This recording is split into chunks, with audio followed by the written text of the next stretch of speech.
Welcome, ladies and gentlemen, back to summer promotions here for the LCK in 2019. That was an ESS draft that didn't work, Pop Smithy, and Jin Air smashed them. Yeah, I mean, there's no other way to put it. By far, Jin Air's best performance in 2019, and it is against a team that, of course, represents a Challengers Korea team, but even the internal consistency of the Jin Air play, irrespective of their opponents kind of floundering, was pretty good. So, shout out to them. We got some watching on people who are very interested to see how this game 2 will go. Will we see just a repeat here and another attempt to set up light, or will we finally see some of these big picks? I need to see a Kled or an Ekton. Yeah. I want to see a LeBlanc from Kuzan. Very surprised we didn't get that in game number 1. Second time's a charm. Yep. You know what I want to see, actually, out of ES Sharks? I don't know whether they've done it in challenges so far, but I feel like here, by the way. Yeah, he is. Klid's in the audience. I believe Teddy was here earlier on, but can't see him. But Klid's trying to hide as best he can. No. Now everyone here knows that I'm here. Can't escape. The LOL Park cameraman. Yeah, I went to a League of Legends event and people know who I am. Oh, no. Champion of LCK Spring. Feels bad. Feels bad. I always seem to dodge it when I'm here, so there are ways. There are ways. Jin Air spent so much time trying to dodge the limelight. They should feel very good about game number 1. Oh, yeah. Lindarang especially, no MVPs in the promotion tournament. He was a raid boss and then some on the rise, and I think he probably just was surprised at how easy it was. Felt like he was playing a bot game. So we'll see how things go in game number 2. I'm looking for some more spicy lane matchups. Please, for the love of God, ES Sharks, please. Yeah, and I have a feeling that the Rise is not going to get through again, so they won't have to play around that particular flex pick. Coming out first go, let's see how they adapt moving into game number 2. They will be on the blue side. Their priority pick this time. What it's going to be is the question now. So bans to be coming in. Well, I think there's 0 chance that Jisu plays Sion again. That may have been the worst Sion performance in the history of professional League of Legends. Yeah, I don't think I've ever seen one worse than that, Papa, so I'm not ready to rebut you on that. He's a Kled guy, and I understand Kled has end targeting on his ultimate, but you would, like, those ults were just awful. Abysmal.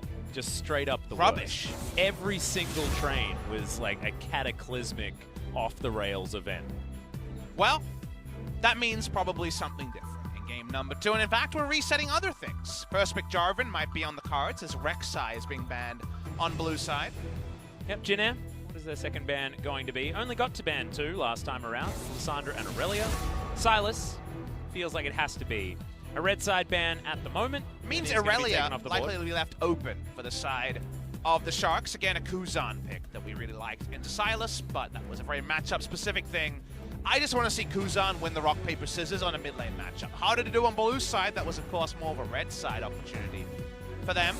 Final ban is going to be the Rise. It was available in the previous series. I think a lot of people have been calling for Rise priority to increase. Yeah. It's a pick we assumed would be on the permanent pick ban list, but because 9.6 has had such an interesting amount of high-tier picks, sometimes Rise goes unbanned or gets picked and you're reminded of how strong it is. So Sharks not going to leave it open for a flex on red side.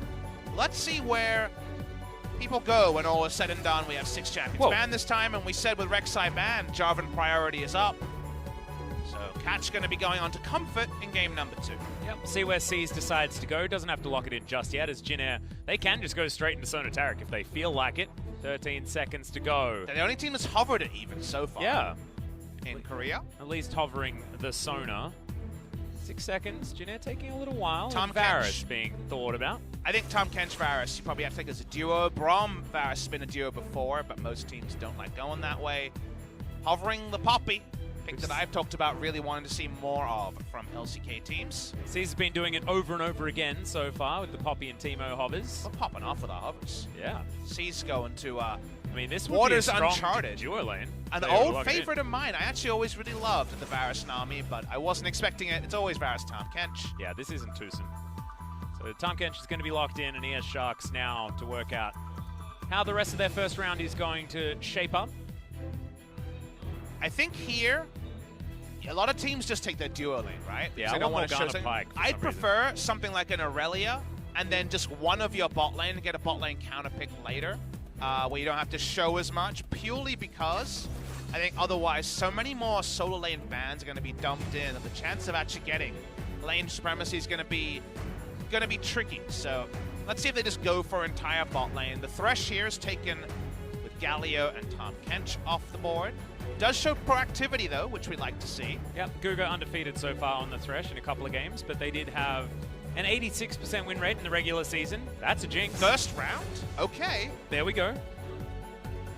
But again, now it kind of has to be about Light, right? Like Jinx is not normally just a champion that is an afterthought in a comp. In the LEC, we did see a bit more Jinx than other regions, but you'd have to think there's going to be more frontliners. We'll see what the ES Sharks do drop in the second round. Cold about taking something like the Aurelia, one of these blind pickable flex picks in the first round. It is still a blind pick, but it's a very safe one, going for the cannon on the side of Jin Air. Yeah, the cannon, of course, the only team to flex it to the mid lane was Jin Air, but it was Chongo that was playing the cannon, so most likely going to be heading into the hands of Lindarang. Now where do the bans actually lie? 6 seconds to go. We're looking for solo lanes on the side of ES Sharks, and the Jace, once again, makes it to the second round without a pick and was actually given over. That was an opportunity for Lindarang to head towards the Jace if he wanted to, but prioritize the cannon instead, which is quite interesting. I don't mind it. I think Kennen has really, really flexible options. Now that people know the Gunblade route, you don't even have to go on hit in bad matchups. You can take Vladimir on, and you don't have to go on hit to beat him in lane and then not be able to team fight. You just go Gunblade to last longer in lane and then still go AP after it. So I feel like Kennen is right next to Ryze as this god tier early pick that doesn't really show much about your draft, and with Ryze banned, I actually like this route. KO going to be banned away. We saw Smeb do pretty admirably in the laning phase, despite it not necessarily leaping off the page. It's a great matchup.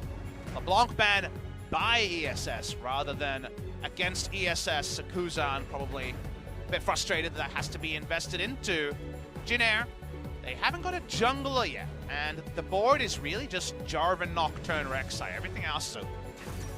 Whoa, okay. Hey. They've got a jungler now. They do like this is going to be one. taking the Karthus. Yeah, he's one of our Karthus junglers, and there aren't too many of them in the LCK. Interesting. I know LS wasn't a huge fan of Caesar's jungle Karthus, but I like them just going there. It does suggest an AD mid laner if you think about it. Yeah. So I wonder. They could still flex it into the mid lane if they want to. Small chance. Grace does strike you as a sort of player that could just wave there on Karthus, but let's see how ES Sharks make heads or tails of this. That's a different look. The gangplank for Jisu most likely towards the top side. What is Kuzan's pick going to be in that mid lane? It will be blind, unless they assume the Karthus is heading into the mid lane, which I highly doubt. I wonder what you take as a blind pick mid laner here. That's actually a really, really hard one to fully understand. Kuzan's going to go for one that's worked for him. This is his most played in 2017. Oh, and the Zed insta-locked by Grace. They don't have Chongo, but the counter pick comes in. It's going to be Grace this time that's going to be piloting it. I'm real excited to see what this is going to do for Jin Air. And they took the more risky of the counter picks available. If the shoe was on the other foot, it would have been Lucian coming through from Kuzan. Lucian available, and they go the Zed that can certainly just warp this game. We said AD mid laner, we don't have to go to bed. We can stay up late because Zed is in this game. Yeah.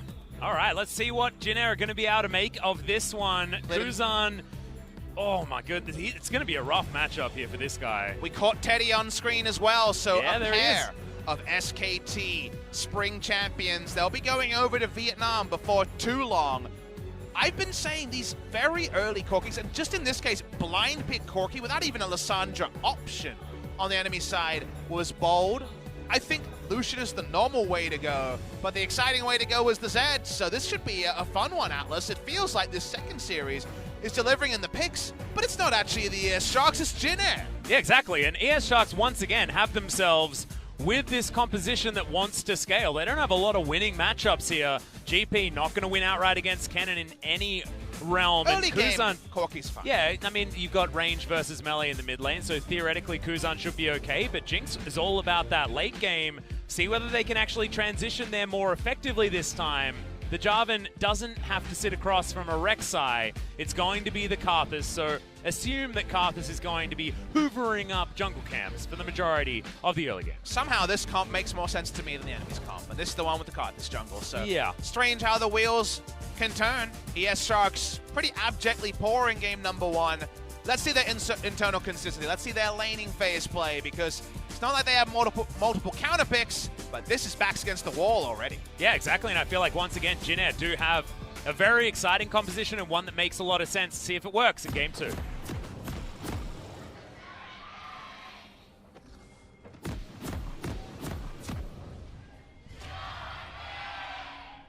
One of the bigger Jin Air chants that we've heard, but ES Sharks still with some fans out there. And we've got some double 5-man invades happening. Oh, it's an no oceanic one's invade. home. Let's go. Oh, yeah. We're just playing the game backwards. Exactly right. That's why we never make it to Worlds. Yeah, we're busy. We're busy. Like all of our turrets keep hitting us for some reason. It's well, so you see, weird. the thing is, the toilet goes the other way, Atlas. I'm sick of it. Sick of the memes. All right, well, the vision going to be exactly the same for both sides, but you can see Jin Air, they're moving on up, and ES Sharks have left 2 members here. Oh my goodness, all 5. Nova thinking about the face check, does land the tongue lash, so catch. They know where he is. Vision is given, but now they're getting routed. Kuzan wants to try and get in there. Jisu comes forward. He's going to eat one of his corrupting potion charges as catch. That's not your turret. And that's first blood going over to Nova. This is called Hell in a Handbasket, Pub Smithy, and this is a really bad time. I think it's just hell. Yeah. Well, on-hit cannon does the most auto-attack damage. Do notice it's press the attack, so we're actually just pounding GP. They actually have, not so much in the early game for the Zed, but double lane counter pick, because it's all about this cannon killing GP rather than building for team fights. Yep, feels like it's a solo lane Lucian against the GP, which was always just a fantastic time for Lucian. Jin Air have a really, really entertaining easy on the eyes comp. It's double split push 1-3-1 with Karthus orbital nuke comp on their side. Yeah. They're not interested in team fighting. Varus and Tom Kench are going to try to poke down turrets, while on-hit Kennen and Zed are in the side lanes trying to get kills on their opponents. And it's not going to be a very easy time for anyone on ES Sharks to side lane against either of these picks. It's going to take a while before the Gangplank becomes that side lane menace as sees Cool Guys don't look at explosions as the red buff takes down the Rift Scuttler there on the top side, and he's already invading. The surreal thing to me, and I was saying how I liked Jin Air's comp more, and I was assuming AP Cannon because we see normally either Gunblade or full AP Cannon, is that ES Sharks went double AD with no frontline. They've got a Cinderhulk, Jarvan, and a Thresh, right? It's going to be, GP is going to be building damage, so it's sort of comp where Corki should find lots of inroads in the mid lane. Yep, Grace going to get knocked up, does use the flash. Kuzan immediately flashes after and makes it into the brush, sees, comes on forward, gets the movement speed like you say. From the Rift Scuttler, catch comes forward, sees, grabs one, flashes. It's 1 kill for Kuzan, but the Death Defy is in there, and that saves Grace's life. 1 for 1. It's still going to feel fine if you're a Jin Air fan. Well, you get the confirmation that Corgis don't eat Skittles because none of those lay waste. We're hitting from C's to trade overall between the two teams, but I just thought AP Cannon and then just, you think a Slicing Maelstrom instantly explodes 4 out of 5 members. Instead, they've gone full 1-3-1, which I find surprising. But regardless, the level 1 was a bit cataclysmic, no pun intended. And suddenly the mid lane is a double buff, Corki, and that's annoying. That is. Corki's going to land there as Nova actually thinks that this is a time to engage. Sees is making his way down. Ganking the Karthus. Wall of Pain gank is going to come in. Light's going to flash very early. Hail of Arrows comes forward, gets another flash, and that's a successful gank for the Karthus. This game is such a It's fiesta so already. silly.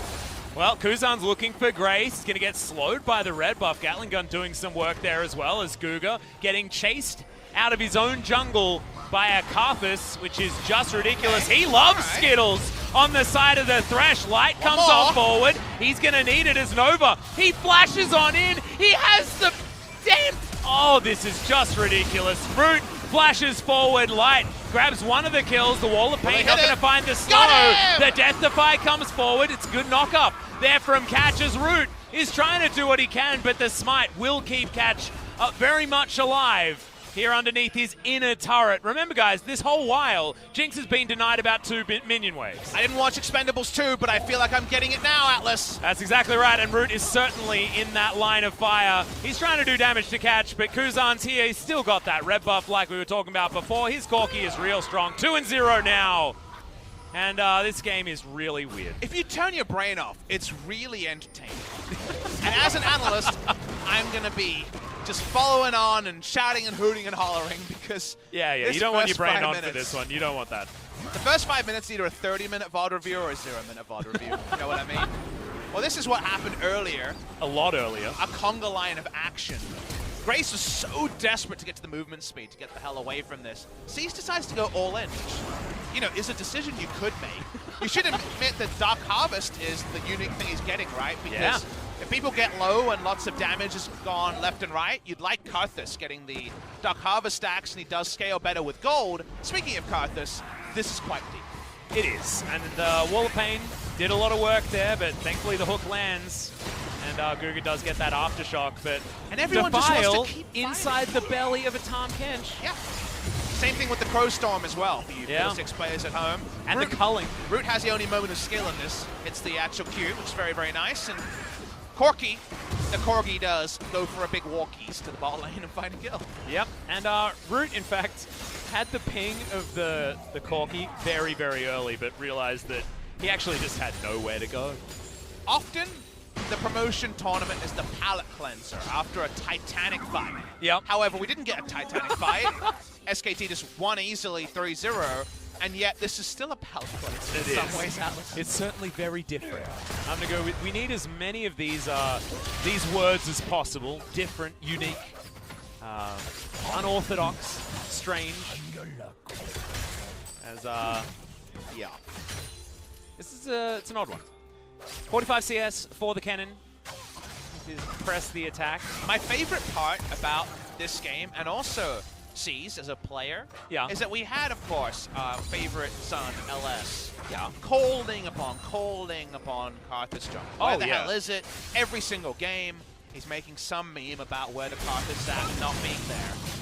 And then you just know that he hates C's. Oh, yeah. As a person, as a player, probably all of it, because that's how much he loves Karthus, because Cease plays Karthus exactly how LS hates. Exactly. Cease goes around and ganks all the time.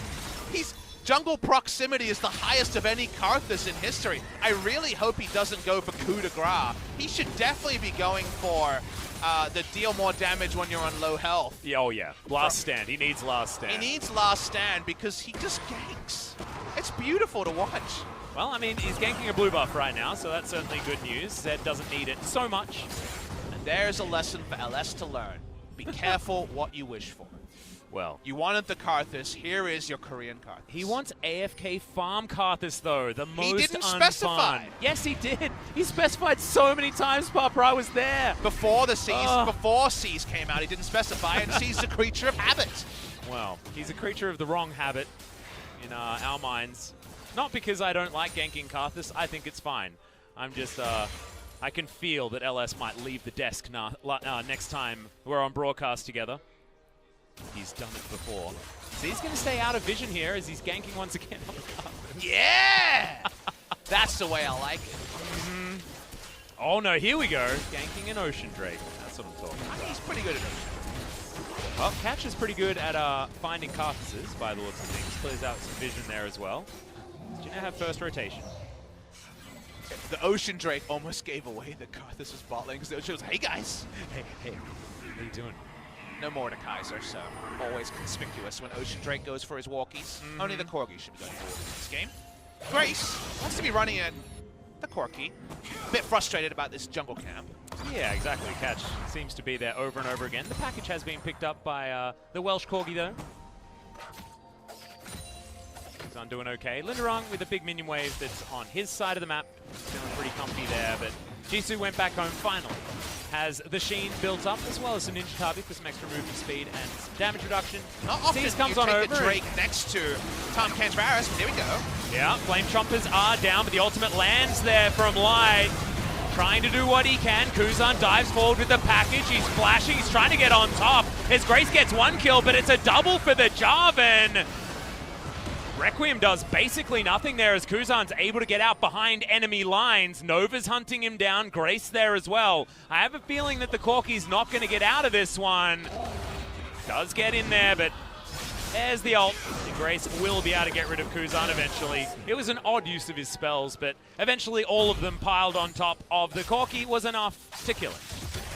Very morbid death animation, but that was a very interesting I don't extended look at it fight. anymore. It makes me sad. It makes me sad also, Atlas, as a Corky aficionado.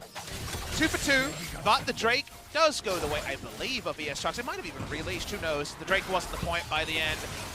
Opting into a fight with these lane assignments, specifically Varus Time Pants, was a very curious decision, but the Corky gets there so much earlier that at the start of this fight, it's trade of kills, both mid laners pick up a kill. The Requiem looks like it doesn't do a lot, but it actually gets you onto 2 slivers of health. Yeah. One gets away, the other one does not, as the Corgi sadly goes to the death chamber. Well, think about the Dark Harvest stacks, Pop Smithy. That's what that's what's on my mind.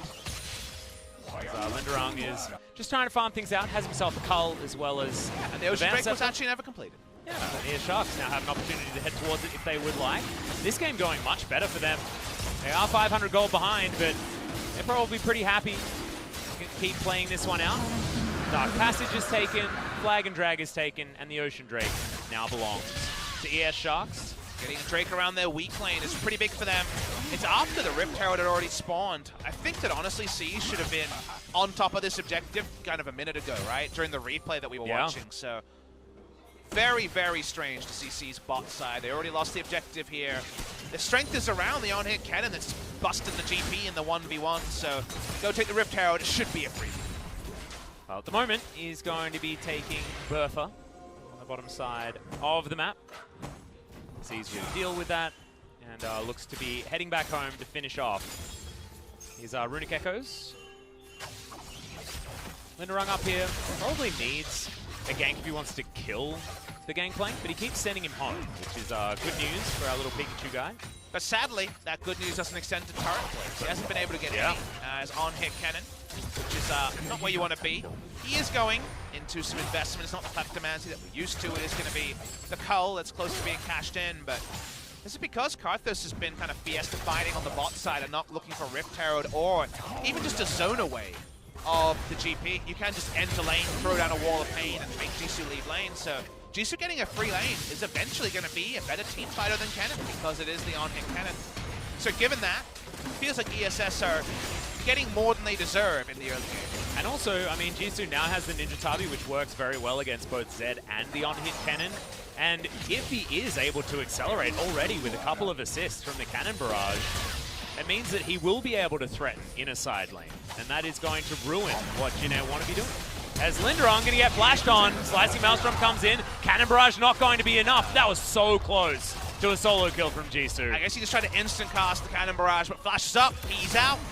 Lives on a sliver, but that's not what you want to be doing as Lindarang on the on-hit Cannon. And Jisu, we liked so much about Jin Air's comp, but again in 5v5, there's no guarantee that the on-hit Cannon Zed comp is the worst team fighting comp. Our first thought is it might be the better one, but with 12 kills in 13 minutes, brain doesn't need to always apply.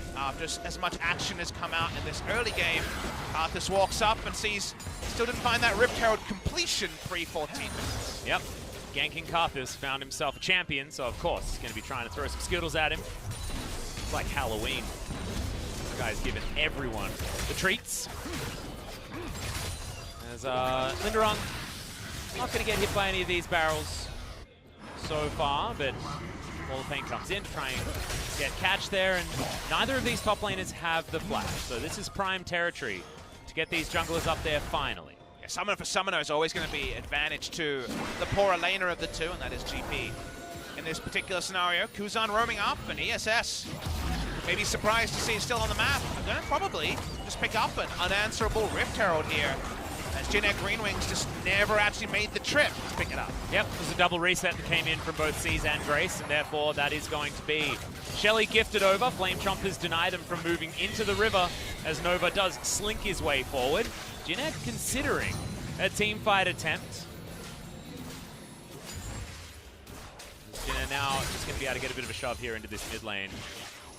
The turret plates went down 50 seconds ago, and I don't believe any of them were picked up. It was 1-to-1. 1-to-1. Turret plates, so pretty close to that one, Atlas, and it's Yeah. a pretty fair summation. Catch walking around with the Rift Herald. See where he wants to use it. Mid lane turret going down would obviously be super happy fun times. Double dirt completed on Grace. You look at his opponents, do notice that the only exhaust is on Kuzan. Well, Light does take the Dark Passage, the flash in. It is going to be the Death Mark that locks down the kill with the help of the Piercing Arrow, and he's right back to safety is Grace. He found a secondary LeBlanc. They used to lock to get one kill. It's definite super overkill between the two. There was no exhaust between the duo. Top side. Yeah, going to try and make it a 1-for-1 here as Lindarang's trying to get these autos in there. Okay, he's doing all right. Bilgewater Cutlass is finally used onto Catch, and that means that he has to get out. Lightning Rush is there, and Pikachu survives. Yeah, and the extra resists from 3 levels in the Lightning Rush. Actually, 5 levels. 3 levels in the Lightning Rush. We got it right the first time, so Armor and MR being helpful. Pikachu lives to fight another day, but the Rift Herald wants to end this laning phase for the GP. Yep. That Crash is not going to be able to kill the turret just yet, though, and this minion wave is getting dealt with. Shelly gets her eye poked out, isn't going to be able to finish off this turret as a response. Wall of Pain comes onto Kuzan, but he's not too worried. Damn, these Skittles hurt. Did you see that Dark Harvest proc? That's why Seas is the battle Karthus in the early game. He's one of a kind, that's for sure, Atlas. Okay, well, Lindarang is going to weather the storm up there, doesn't have teleport, and is still going to go back home. Jin Air now have a Mountain Drake to contend with to get rid of the Rift Scuttler. But ES Sharks want to try and deny this for as long as possible. If they held on to the Requiem, this would have been a pretty imposing Drake start for ESS to actually come and compete with. But with the Requiem on cooldown, I actually think definitely some futures where Jin Air can lose a 5v5. So because of that, they back away very quickly. No neutral objectives for the Karthus just yet. Yeah. They had Death Mark available, but wasn't really about the single pick. So watch the investment here.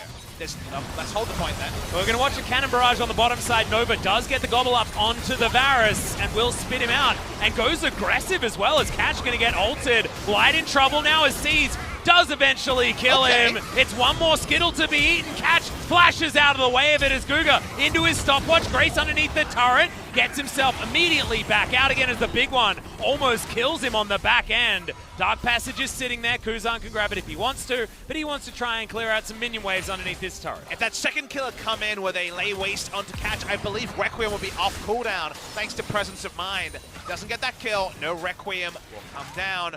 Not sure what Grace did that by, but he did use his ultimate through it.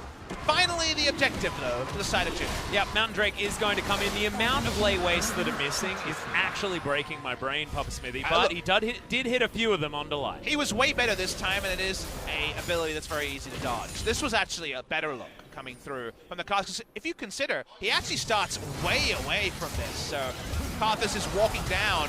This is when we came out of the live or replay scenario, and to his credit, sees better this time. The first one misses, and then from there, Trilling Smite, enough to get the kills. If Catch dies here, Requiem is available, able to dodge there. Okay, GuGer used his stasis, that's what happened. Yeah, that's Grace used it for wave clear largely, and it just ends up looking a little bit unclean, because it is, but only a single kill, Jin Air. Yep, still going to be Jin Air walking away with the advantage, and that's going to translate into approximately 2,500 gold the lead, especially after this minion wave is dealt with. You've got gold bounties. Just little ones here for Grace and Root. And we almost have Root with his Rage Blade complete. And the Varus is going to be very, very scary. GuGer and Light make their way back down. Infinity Edge is done here and avoids the Piercing Arrow quite nicely. Again, small point we couldn't discuss, we didn't get the full replay on the overkill onto the Jinx, is GuGer went Ignite for lane. He doesn't have exhaust. The only exhaust is on Kuzan, who's probably not going to be on the same screen as Zed most times in this game. So, yes, teamfight Zed could be shut down by an exhaust, but this is one where Grace can look around and say, the moment I see the stopwatches down, there's a lot to like about Grace getting picks. Yeah, Missile Voyage going to maneuver Jin Air's bottom lane to this mid lane. They're wanting to grab as much as they can. The tempo advantage is certainly there as Lindarang is proxying the minion wave. For Jisu, not a lot of answers there available. Shurikens don't land onto Kuzan. And the Corki moves on up. They're looking for Root. Cataclysm comes in as Nova does have the Devourer in place. Catch in trouble, but he has himself the stopwatch, and the Cannon Barrage finishes off the Zed. Now the Jinx gets excited as Light. He's taking Lay Waste, but the last one doesn't land. The Requiem, is it going to be enough to kill? It is! Not able to lifesteal enough, and ESS is still going to move up and try and get some damage on these turrets. Double pen is successful there. Jisu teleports away. Okay, I'm not sure if he was actually caught there, but... No, he wasn't. He was using it to defend the turret. I want a replay of that. He was under no threat and teleported instead of back. He was, if you watch Jisu, he's actually just camping, throws down the ult, and never reveals himself. So he's in the rush. I don't know why he teleported afterwards. In the end, he's present in this fight thanks to the Cannon Barrage. Cannon is not. They got a lot of chase kills as Summoner was down on the Bass, why he was so overextended. The back is stopped onto the GP. By the Requiem, right. But I don't think he needs to teleport out. Yeah, you don't get vision from Requiem. No, the Cannon didn't know. Yeah. That was a whoopsie. I'm gonna throw in a whoopsie with that one. It's been a weird and wonderful. It certainly has. In fact, it's been a weird and wonderful day. Were you expecting KT to smash VSG that hard? I wasn't. Feels like we're casting EU Masters. Yeah, as in like a second tier series, and it is a second tier series, but yeah, just want to throw that out there. So what does it all mean? We're really unsure about where this game is going because both comps are very interesting assortments of 5. Yep. Neither comp is a true team fight comp because it's on hit cannon. If it's AP cannon here, I like Jin Air's team fight in spite of the Zed. It actually feels very similar to the comps that Gen G like to run with the Vayne and the Nico. Yeah. You know what? It does feel like we're casting KR Masters. Yeah. You know what I mean? Yeah. I mean, it's definitely not KR Challengers. No, they're not Challengers. Although a lot of these players are Challengers. As there's a Slicing Maelstrom, and Jisu may have just thrown his life away. Does eat some oranges. He will be K. Grace, that's a beautiful dodge. And Kuzan goes golden to celebrate the fact that Grace got out alive. Jin Air have decided that they're taking down an inner turret, and there's nothing that anyone else can do to stop them, and they're entirely correct. As that goes down, more money.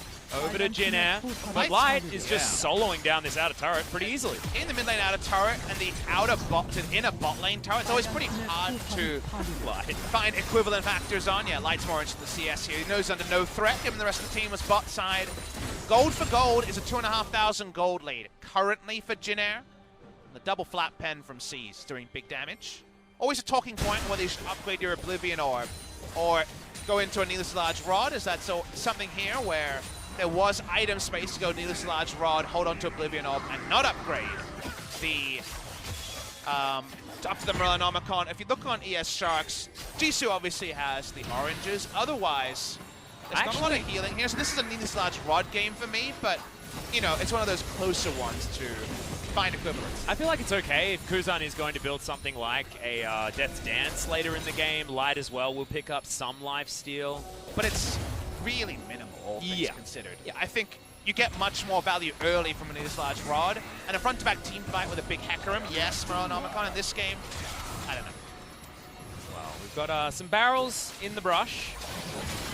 Kuzan gets on in. The hook is going to land, delivers GuGer into the backline. The package going to be utilized as C's, taking a lot of damage. Hopefully he doesn't die as Grace gets exhausted. The Requiem comes through. Kuzan, is he going to survive? The answer is yes, but Light, not so lucky. And Jin Air, I thought that they'd been routed, but it didn't matter. Just the Karthus leaves the fight and kills someone. There's no front line for ESS, so they push up, they try to get a kill. Karthus backs off, they start ulting, and they're like, wait, we can't fight front to back anymore. And they have to back away. So Jin Air going to pick up a second Mountain Drake. Means their Baron speed is going to get more and more relevant. ES Sharks. 10 stacks on the Dark Harvest, Papa. It's honestly not that bad. We're going to be real. Hey, I think the last time we saw him play, though, he got like 4 all games. So I think it's feeling much better than that. So a lot of abilities are used here, but the time catch value is immense. Cease doesn't die. And then it's Squishy's running away from on-hit cannon autos, from Varus autos, from Zed. The Stasises are starting to run out. We saw Corki use one. We know the Threshers used one.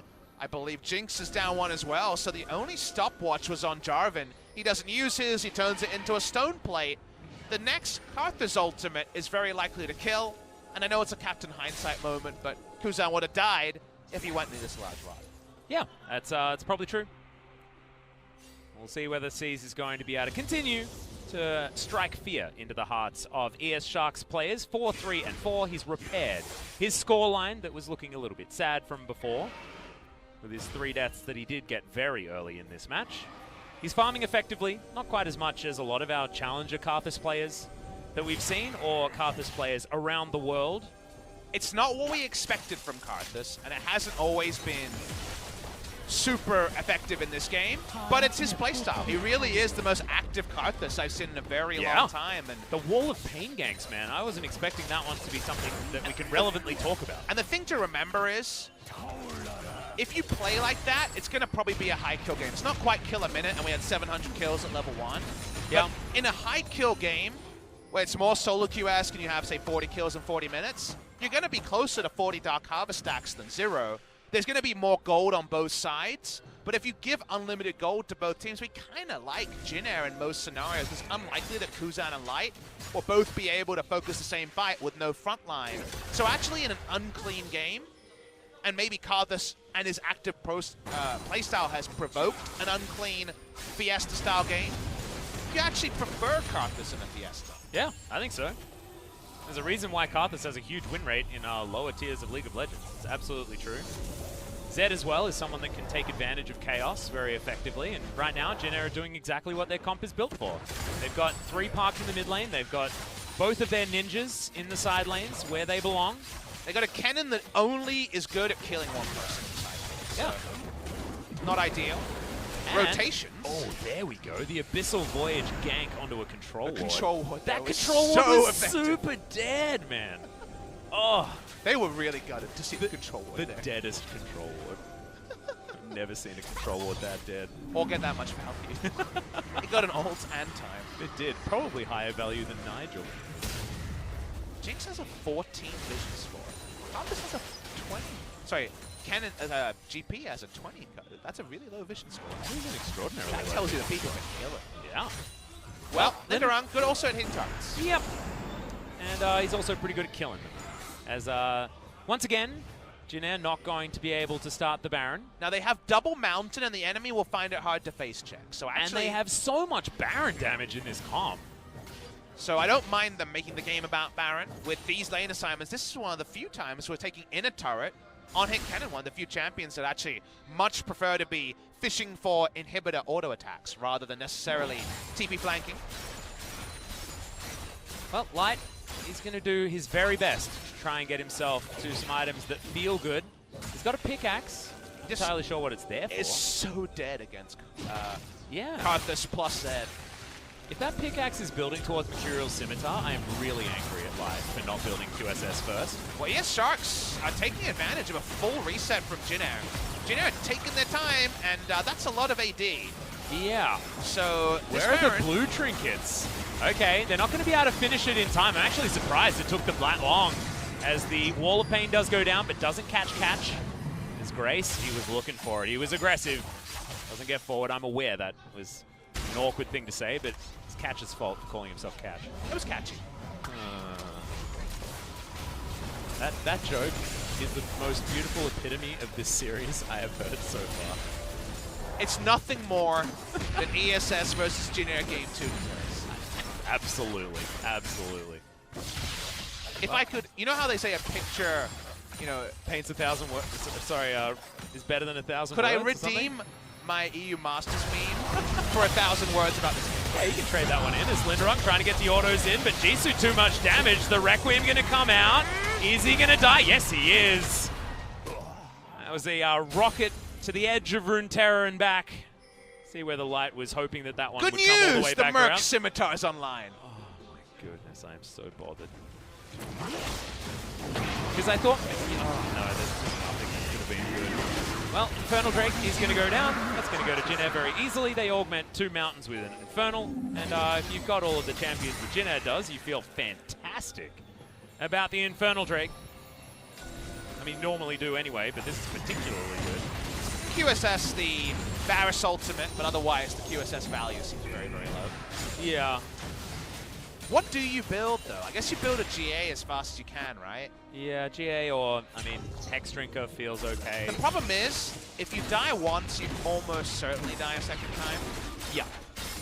I mean, this dark is just passage, I guess. This is just an awful time to be Jinx. Yeah. Also, you didn't have to love it. Yeah.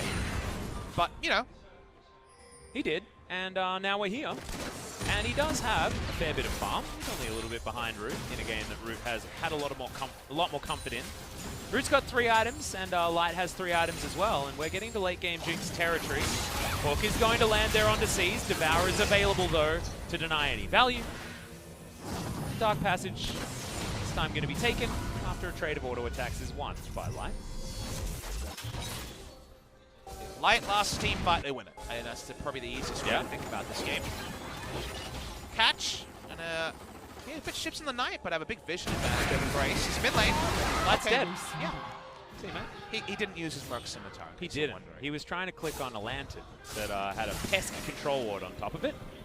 Control wards have been the MVP of today. Why wouldn't you use your Merc Scimitar? I'm actually feeling a lot of rage right now. How could you not press it? Maybe he thought that it was a more of Malmortius.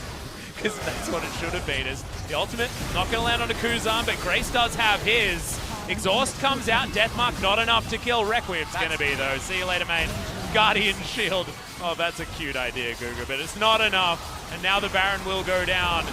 Catch is looking for it. Cannon Barrage is in the Baron pit, but you can see Lindarang, he takes an inhibitor. So there's no need to go for a 50-50. Still going to, though, as Catch not going to walk over the wall of pain. The Baron down very, very low. He's doing a lot of work in this fight. Almost gets himself in range, but Cease is able to lock that one down. The J4 is going to follow as Light looking for some autos. Grey Health going to be utilized as there's the Merc Scimitar that you were looking for, Papa Smithy. Cease knows that he's dead. He wants to take someone down with him. 800 gold going to the Jinx. We'll see whether that's actually relevant, as Empowered Recalls will get Jin Air home. I'm going to take a breather. Yeah. Let's wait for the replay. I've missed games like this, Papa. We haven't had these for ages. Let's watch the replay here. He needs to take the lantern, right? Yeah. Okay. Oh, gets 1, gets 2, gets 3 autos on the control ward. In cannon form. And he died. Yeah, he deserved it. No, again. I know, that's why he deserved that one too. Now, I take the point that Root didn't actually use the ultimate on him, but surely when you're about to die, you still press the button. It gives you movement speed. Yeah. Yeah, there's a reason to press it. I mean, I feel like staying in rocket form and auto-attacking a control ward 3 times is probably an inopportune decision to make. If you want to auto-attack the control ward what was down, pretty inopportune? With no vision of the enemy team, leashing the Grump. He solo invaded, tried to kill the Grump, and was killed by 4 people. That just happened. It was the enemy Grump. I mean, we had an idea that Light was going to be the less experienced member of this team. Double lift in Season 1, and I remember Dora the Explorer version of an 80 carry. What was he doing? Dying. Well, the inner turret also going to die. Grace is going to be able to easily take down the inner on the top side as well. So that is 7 turrets. Remember, there are super creeps on the bottom side of the map, as Lindarang had done his job expertly. The better ninja here is the Cannon, who's got himself a whole bunch of items. He even has a BF sword on top of his first 3. This on-hit cannon is just murder cannon. And that's a full pen as well. So yeah, that's doing over 500 damage almost every time. One of the reasons that you kind of brainlessly build Oblivion Orb into Nomicon is because Karthus' base damages are very high, and his ult hits everyone, so it's already a huge amount of flat damage. He's going to use it to soften them up. Jisu takes half of his health bar, as does Kuzan, and no one can defend inhibitor turrets. In hindsight, they should have actually had the Baron buff on the minions, hit the minions there faster, but I still appreciate the play. 7 out of 10. I mean, all of the inhibitor turrets have gone down. Lindarang uses Lightning Rush to get himself out of the way. Light does have a good Mercurial Scimitar. That is a devour opportunity for Nova that's very, very easy, and Jin Air not going to get punished whatsoever. 2 inhibitors fall down with no response. ES Sharks, a lot of desperation, but not a lot of action as Grace gets an Electrocute proc to get the win. Light also going to be going down here as the ultimate's in. Lindarang, remember, that ult doesn't do a lot of damage, but it still looks like it does, as he does fall, but the sacrifice is not going to be in vain. A 2-0 for Jin Air, and they'll meet KT in the winners match on Thursday. It was a series, Atlas. It was a hell of a series between Jin Air and ES Sharks. I think ES Sharks must have been having some stage nerves because they were really, really poor today. Yeah. And if we learned one thing, it's that ES Sharks definitely wouldn't beat Jisu. Is that what we learned, Papa Smithy? Yes. Well, I mean, I think I learned a couple of other things as well. I learned that Jin Air, when given free reign, can look like a team that's pretty good at this game and look like they're having fun. I also learned that Karthus is meant to be a ganking jungler. I now think that there's no point in picking Elise. You know, you think Elise, fantastic, you know, from level 2, level 3. Nah, it's not about that. It's about Karthus, get that wall of pain, take it first. Level 1 gank. There we go, that's the dream. What a silly day of League of Legends. That being said, I've had a lot of fun. I have certainly had a lot of fun on the show. I feel like my brain was exercised. You know what I mean? Yeah, I think I know the version of exercise that you meant. If this was a cartoon and your brain could be removed from your head and you don't die, someone was giving it a good massage, you know? Yeah, I feel, no, my brain was exercised like I had an exorcism and they removed the brain instead of getting rid of the demon. Well, the demon's been removed, I guess. No team eliminated today, guys.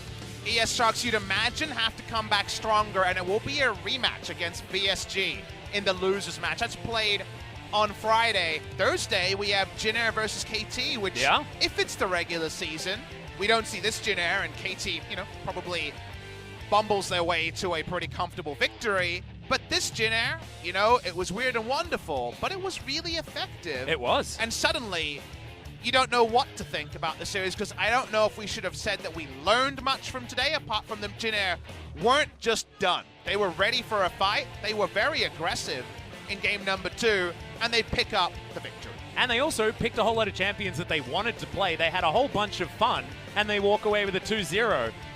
When you look at KT's series against VSG, which are theoretically the worse team than ES Sharks, they looked sloppy in some of their team fights. They played very slowly, especially in game number 1. I think that this was a more substantial victory for Jin Air and showed a lot more promise than what we saw out of KT. I think we're going to have a competitive best-of-5 on Thursday. I don't mean to be glass half empty, but ES Sharks need a full reset, a complete reset before we see them on Friday, because this was nothing like the team that looked very impressive in Challengers. They haven't lost a match since the 1st of March. Yeah.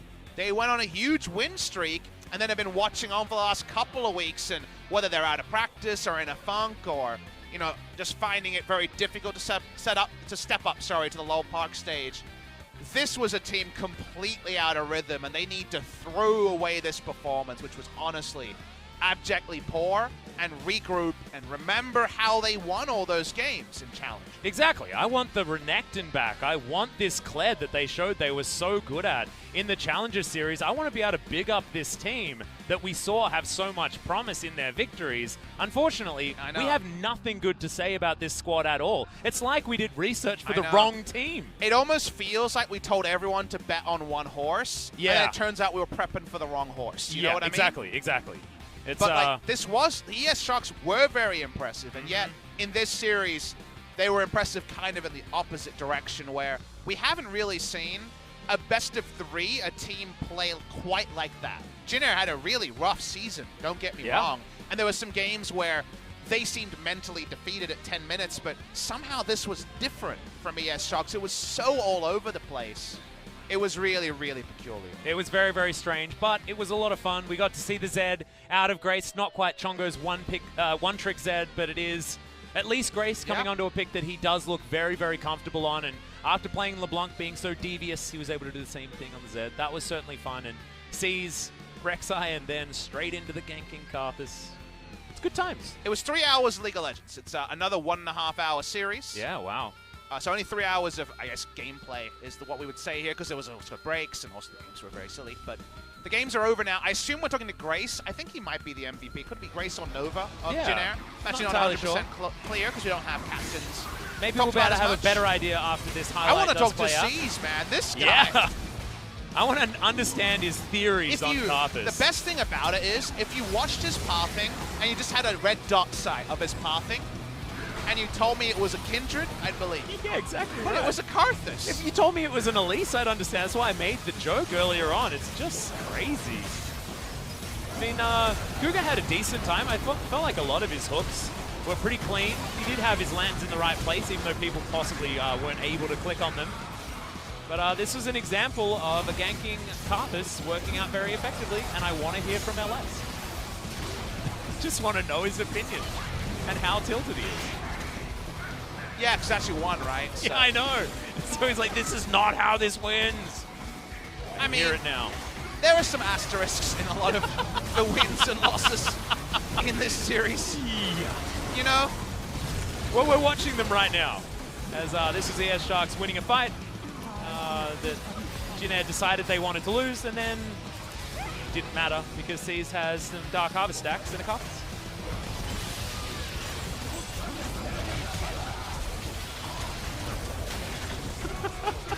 In any other game, that was just really bad from Lindarang. But actually, probably worked out fine. Oh no, why do we get a replay of this? Oh, it's one of my... That was probably about as sad as the Scion drifting that was in game number 1. And yet, the play around the Gromp was good. Yeah. Oh yeah, definitely. Oh, I hope we get a replay of that one. That was one of the highlights That of was this. definitely a highlight of this game. Being a caster. Professional, by the way. Oh, it was a fun time. It was definitely a fun time. As Light found his Mercurial Scimitar button, which is certainly good news. And everyone at home did not waste the time. There will never be another video game quite like this. No, it's exactly right. And that's what we've come to expect from Jin Air games.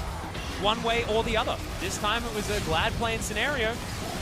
Light was in so much health. Oh, man. There's no way to outplay the Jin Air comp. It's impossible, I suppose. And I think as well that ES Sharks probably a little bit sad that they don't have any subs to sub in as we have a look at the damage. Highest damage done by the Karthus jungle makes a hell of a lot of sense to probably everyone. He's going to out-damage the Jarvan by 5 times. Let's go get a beer after this, Atlas. I'm going to need one, Papa Smithy. I am definitely with you. Definitely with you on that. Karthus, a lot of damage. Yeah. And, you know, Kennen, a lot of damage as well. It looks like him and the old pirate on the top side of the map were just wailing on each other throughout the entire series. Somehow, the Jinx managed to out-damage the Varus, which is good news to me and good news to Jin Air fans around the world at 2-0. And we're definitely guaranteed one of our LCK teams making their way back in. Be it Jin Air, highly storied org across all esports, and KT as well. We may have the return of the telecom war confirmed on Thursday. And if it's judged based on today, we're probably going to see both Atlas, both challenger teams way off the pace. But let's get that interview translation out there. Thank you very much, guys. And another 2-0 victory on the side of LCK team. And let's hear from Grace representing Jin Air Greenwings. There are a lot of fans rooting for Jin Air Greenwings today. How do you feel about today's win? Well, to be honest, I didn't expect this kind of easy or clean victory, but I think we kind of performed even better than we practiced. There must have been a lot of pressure on you guys, right? How did you prepare for today's series? For 2 weeks, we just, you know, tried to come up with better teamwork. And also object controls, grouping up, and vision controls, and stuff like that. And during the spring split, some people criticized that you guys are falling apart in the late games, but today you guys seemed really solid. What kind of feedback went back and forth after the whole split? Just like I mentioned, we really trained a lot around our macros, and the coaching staff also helped us a lot in terms of confidence. So game 2, how did you guys come up with the Zed Karthus composition? I mean, Chungo is the Zed master in solo queue, so we were thinking of the composition. But I have been also practicing on that for a long time. So I just watched it and practiced it. And I was also a Zed master when I was an amateur player, so that's why we ended up going for Zed Karthus composition. Did Seas help you a lot today? Well, he also practiced a lot of Zed Karthus composition with me, so we kind of pulled off really good teamwork, and also he landed his Q really out well. So I trusted in him a lot. 그리고 진에어의 선임이라고 볼 수도 있죠. And you know, you were going up against Kuzan, the former Jin Air mid laner. So how was the mid lane composition? 미드에서 그렇게 돋보인 Well, 건 없었던 것 같고 nothing 그냥 actually 팀적으로 special happened in mid lane. 그런 의미가 아니고 그냥 팀적으로 잘 허를 I mean, 맞춰서 I don't mean that I outplayed them. I think we just outplayed as a team. 오늘 현장에 진에어 응원하기 위해서 정말 많은 분들 And there are a lot of fans out here in the arena to support you guys and also SKT players. Any message for them? 네. 저희 성적이 많이 안 좋지만 We had a very poor result 중앙전을 기점으로 during the 해서 spring split, but 다시 throughout this promotions, I just want to gain momentum back in our hands, and I just always appreciate all the love and support from my fans. 경기 보면서 많이 행복하셨을 거라고 생각을 합니다. 이제 승자전에서 KT와 So you are heading into the winners match facing KT Rolster. You might be a little bit concerned, but confidence at the same time. So how are we going to prepare for that? KT랑 So in round 2, 다 이긴 경기를 we actually was so close to winning up against taking down KT Rolster. So it was so close. So I think this is our time to get a revenge on them. 엄청난 환호가 들려왔는데요. 진에어의 복수도 기대해 So we'll 보도록 be looking 하겠습니다. forward 오늘 to 인터뷰 your 감사합니다. revenge on them, and also thank you very much for this interview. 네, 진에어의 So 그레이트 선수와 this was Grace from Jin Air 중계상 Greenwings, and I'm 연결할게요. going to pass it back to our casters. Thank you. Thank you so much, Jisun, for the translation throughout the day. And thank you so much to both our Challenger teams and our LCK teams for some really fun games. There are only 4 of them. It was quick, but it was fast and it was fun. My palate is thoroughly cleansed. Yep. And I wonder whether that cleansing is now going to be rewarded on Thursday when we see Jin Air versus KT, or whether the crazy is going to continue. I feel like we should delete Jinx and Sion from the ES champion pools. Not allow those 2 picks anymore. I'm going to message Lucio after this. He's a good Just be friend of like, ours. We'll- yeah, hey man, we'll that's definitely not going to put happen him to again. Yeah. As we're going to see, this is the confirmation of our next 2 days of the promotion tournament. KT versus Jin Air will be on Thursday, and then Friday, VSG versus ESS to see who is going to stay alive here in this tournament to meet the loser of KT versus Jin Air. That is how double elimination works. I probably didn't need to explain it to you guys, but there it is. As it stands, I actually feel like VSG stand a better chance than ES Sharks. I mean, I'm hoping they got whatever it was that was the funk that was going through them today out of their system, ES Sharks, because hopefully this is a competitive best of 5 in both cases, because we feel like Jin Air's performance was maybe overstated. Yeah. KT Rolster actually were more shaky than Jin Air, but I feel like VSG showed a better level of play than ES Sharks. So actually the weird thing is, I don't know if I really learned anything about the power levels of the 4 teams apart from KT and Jin Air looked way better than ESS and VSG today. And I think it does show that what you were talking about before with the fact that, you know, a lot of the power has now left Challenger's career. It does look like, once again, we're at a state where it's really hard to get yourself into the LCK. We've weeded out a lot of the weakness in our highest level here in Korea, and it does certainly make you want to tip your hat to teams like Sandbox and Damwon for making their way up and challenging the LCK so effectively in the spring season. My summation of today is LCK Legion, are you not entertained? We had the weird, we had the wonderful. Who the hell knows what will happen when we're back on Thursday? Yep, exactly right. There are another 2 days for us to wash off today's games and see whether KT versus Jin Air is going to be a little bit more competitive. We'll see you then.